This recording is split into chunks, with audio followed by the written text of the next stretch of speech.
Hey everybody, wanted to touch base and talk a little bit more about follow-up to the decision tool video.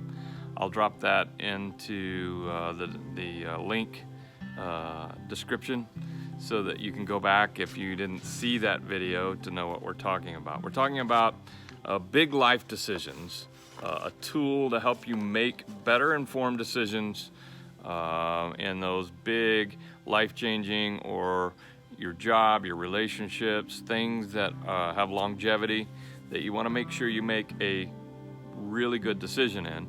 This tool just helps you make a better decision and keep all of the context of who you are and how you're made and what your skills are. Again, I don't want to completely cover the filter, but today I wanted to talk briefly about what happens if I don't use the tool. Well, the world's not going to come to an end, but you're definitely going to run into and do a lot of things that are outside of what's best for you.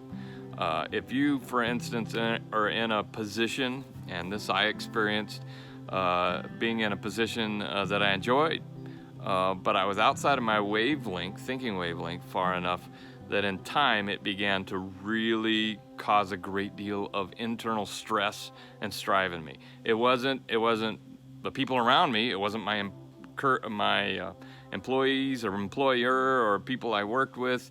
It was all about how I was wired, and I was so far out of that that it really became something damaging to me. And so those are important things. When you take a job, when you start a new relationship, when you make big life changes, if you don't take your personality and how you're hardwired and your thinking wavelengths, what are your strengths, what are your weaknesses? We don't live in our weaknesses, but we definitely want to know what they are. What are your strengths so that you can really focus and live where you were made to succeed?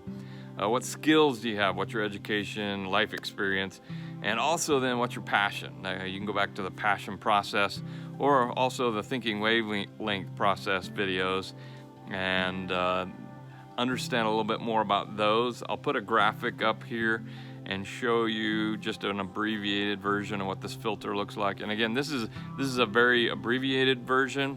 If you do a life plan, there is a much more complex decision-making, multi-step process that really helps you make amazing, great, the best, not a good decision for you, the best decision for you and your life after you've done a life plan.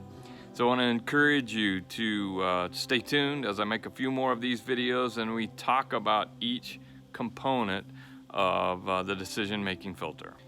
Be sure to share this with somebody who maybe is making some big life decisions, somebody who's stuck, somebody who's in life transition, somebody who is really seeking more from their life. Those are ideal candidates for a life plan, but there are people who would be very hungry for this material. Share this with them and see, hopefully, that it'll help them in making life decisions, to make better decisions so that as they move forward, they can move forward intentionally and live their best life.